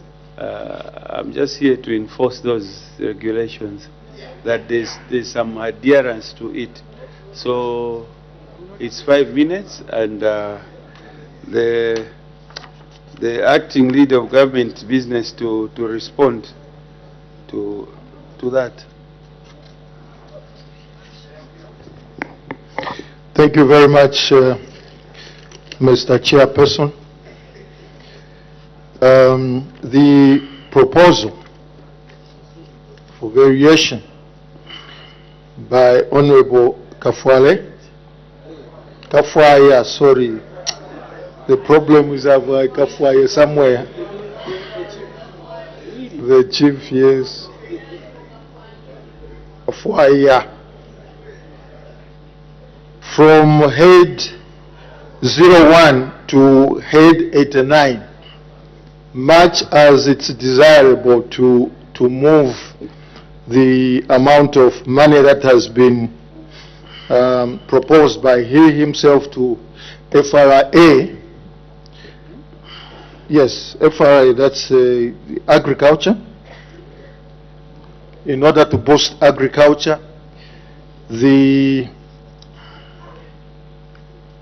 it is not permissible, because one, he's going across the heads. He's going across the heads, and the variation is supposed to be within and not across heads. That's one. Two, the amount, the calculations as has been done will not allow us to transfer this money to another head, because it would incapacitate this budget line in terms of activity implementation. I thank you. Thank you. Mr. Anakoka?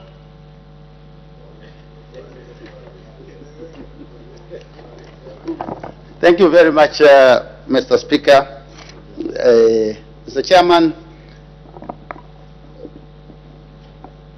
for the opportunity to debate the proposal by the Honorable Member for Lunte.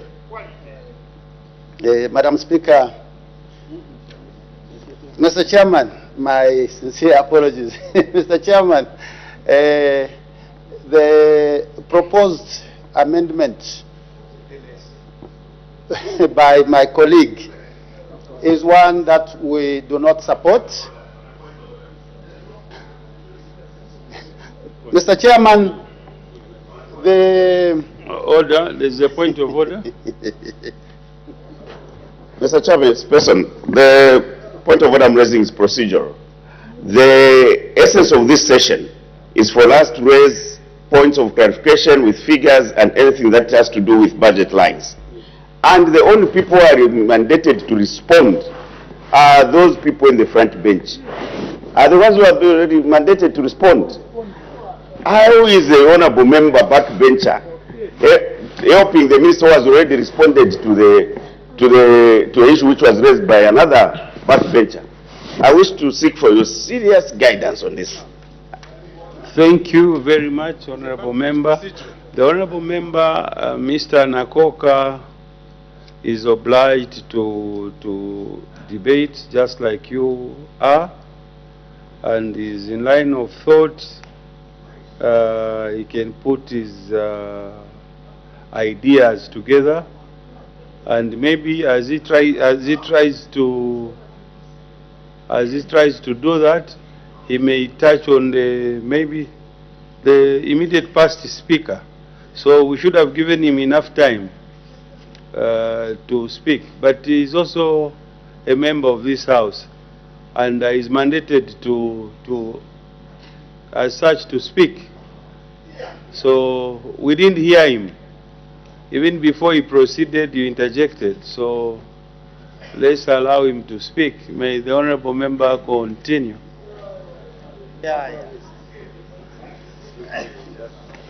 Thank you very much, Mr. Chairman.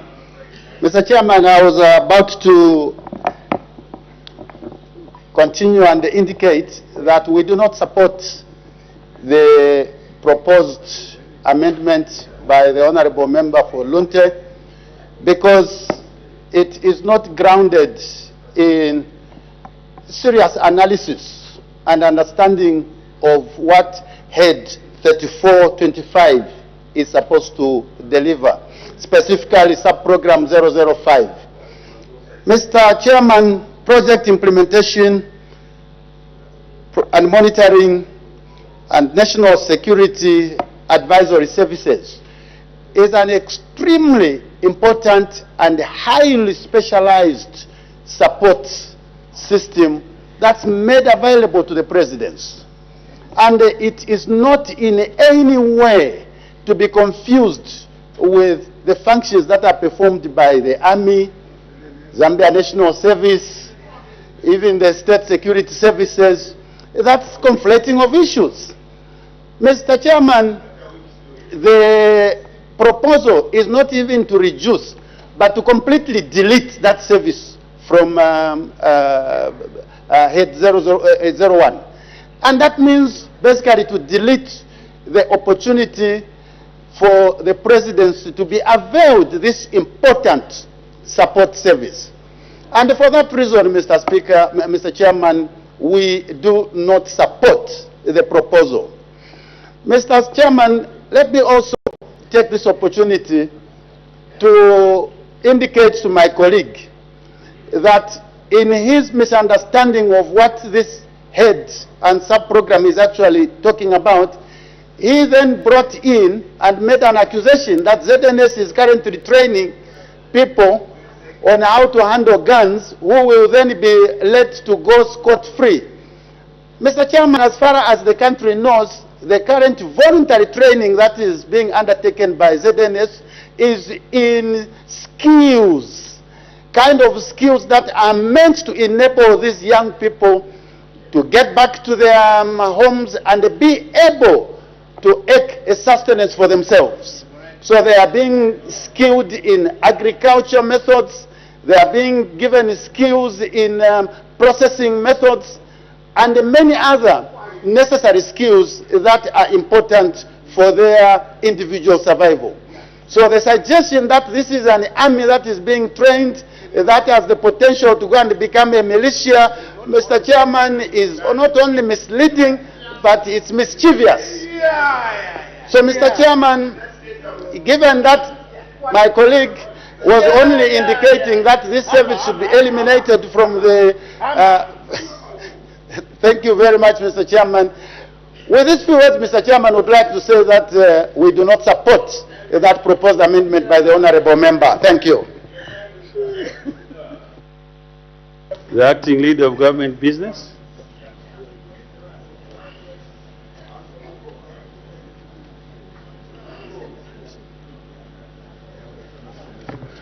Okay, order. As the time is 18:55 hours, I interrupt the proceedings and committee work stands adjourned. The Committee of Supply will report progress and ask leave to sit again.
Madam Speaker, I have to report to the House that the Committee of Supply and Estimates of Revenue and Expenditure for the year 1st January 2026 to 31st December 2026 has made progress and asked leave to sit again.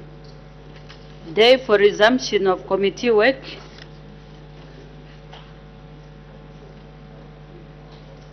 Tomorrow, Madam Speaker. Committee work to resume tomorrow. The acting leader of government business adjournment. Thank you very much, Madam Speaker. Madam Speaker, I beg to move that the House do now adjourn. The question is that the House now adjourns. Any debate, any objection? The question is agreed to. The House is now adjourned.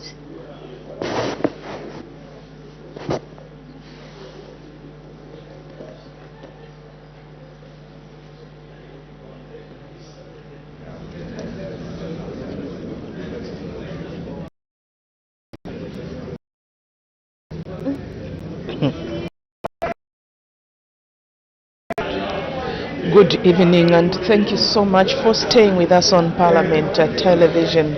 Business of the House for today has just been concluded. Before we end our live broadcast, we look at what has been discussed on the floor of the House today. Claudette. Madam First Deputy Speaker did make some announcements. She did recognize the presence in the Speaker's gallery of members of staff from the Parliament of Ghana, and so on behalf of the National Assembly of Zambia, the First Deputy Speaker welcomed the guests.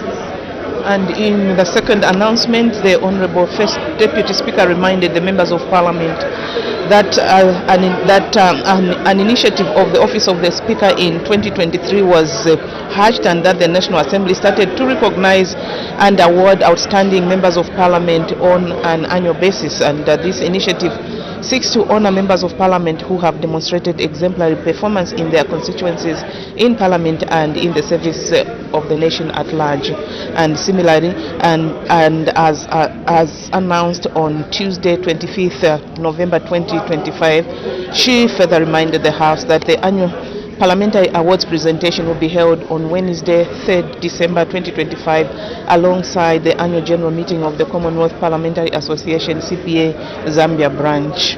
The annual awards for outstanding parliamentarians of the year will be presented in 3 categories, namely 1. The Robson Nabliato Award for the overall best MP of the year from each province. 2. The Nelly Muti Award for the outstanding woman MP of the year. And 3. The Wesley Nyirenda Award for the outstanding youth MP of the year. And she said that in order to facilitate the nomination process, the Office of the Clerk had circulated nomination forms. She also did inform the members of Parliament, and rather invited the members of Parliament to submit nominations in accordance with the following submission requirements. Nomination forms which have been distributed to all honourable members. 2. The nomination forms must be clearly completed with official names of the nominees. 3. Only one member of Parliament may be nominated per category. 4. Presiding officers, cabinet ministers, provincial ministers, and those holding office positions in the National Assembly do not qualify to be nominated, but they are eligible to participate in nominating other members. And 5. The completed nomination forms must be submitted to the Chamber Assistant by 18 hours today, 2nd December 2025, and she did remind the members actually to use the nomination forms circulated by the Office of the Clerk. She therefore urged all honourable members to participate actively in the important exercise as it promotes excellence, dedication and accountability in parliamentary service. In the other announcement, Madam First Deputy Speaker stated that the consideration of the Constitution of Zambia Amendment Bill, National Assembly Bill number 7 of 2025, was deferred on the 26th of June 2025. This was in line with our Standing Order 111, which states sponsors a bill may defer or withhold time by formally writing to the Speaker stating his or her decision. However, Madam members one bill for a period exceeding 6 months being withdrawn by a member sponsoring the bill. So Madam First Deputy Speaker informed the House that she has received communication from the Honourable Minister of Justice indicating that the Minister now seeks that the House immediately resumes consideration of the bill to this to scrutinize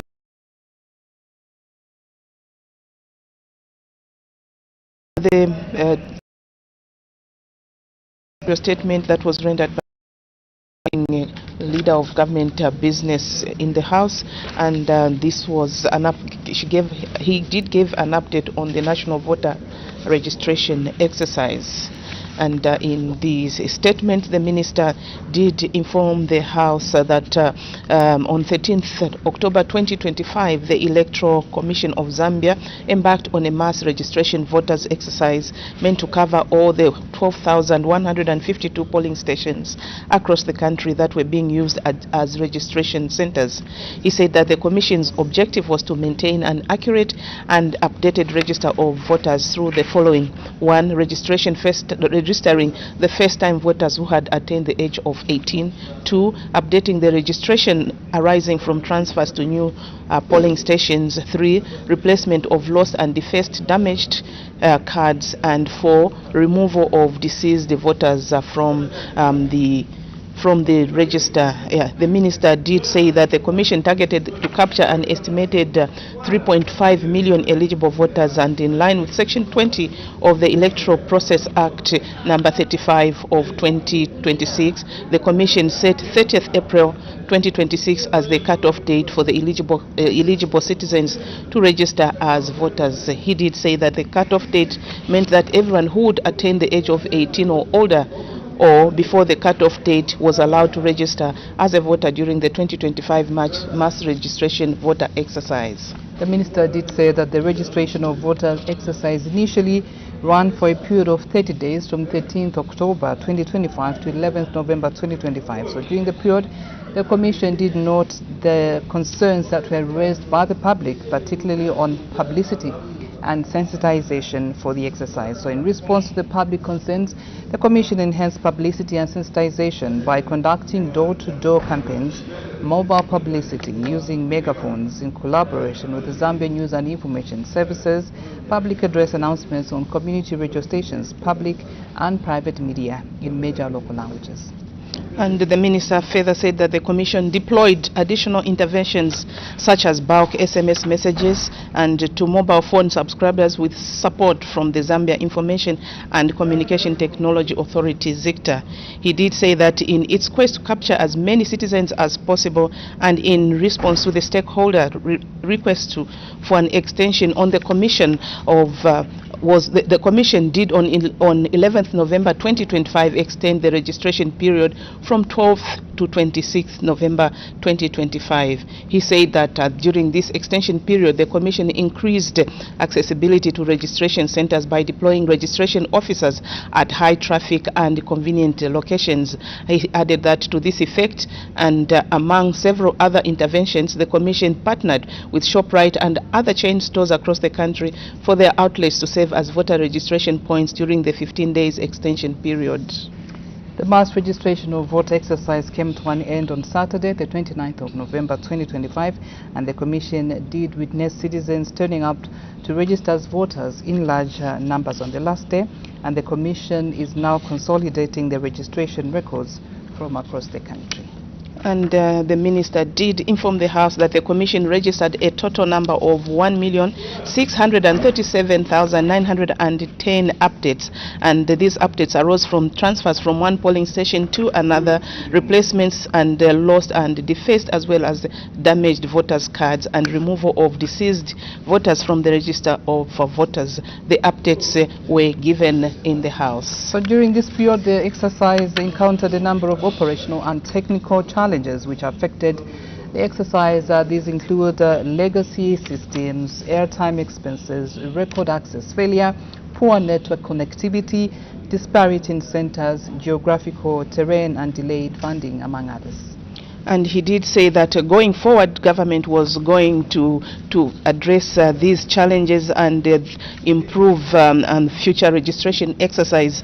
And he did cite the adoption of digital identification systems and system modernization, as well as enhanced network infrastructure and resource alignment, stakeholder strengthening, stakeholder sensitization, as well as civil registration, among some of the interventions that government was going to apply in the future registration exercises. So those are just some of the highlights of the ministerial statement that was rendered by the acting leader of government business as he gave an update on the national voter registration exercise. After that ministerial statement, the Minister of Finance and National Planning did present a government bill. That's the Banking and Financial Services Bill, National Assembly Bill number 36 of 2025. The bill seeks to provide for the regulation and supervision of financial service providers, among others, and the bill was read the first time, and it has been referred to the Committee on National Economy, Trade and Labour Matters, and the committee is expected to submit its report to the House in due course. And on today's order paper, there was only one question for oral answer understanding order number 80, and this question came from Mr. Emmanuel Temple, Member of Parliament for Feira.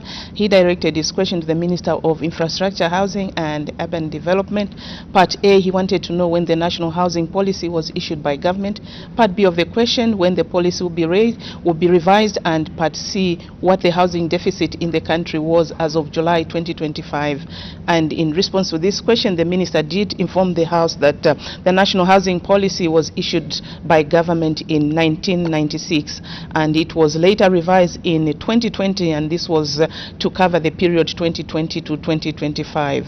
And Part B of the question, when the policy will be revised, the Minister did inform the House that National Housing Policy revision started in September 2025, and it is still ongoing.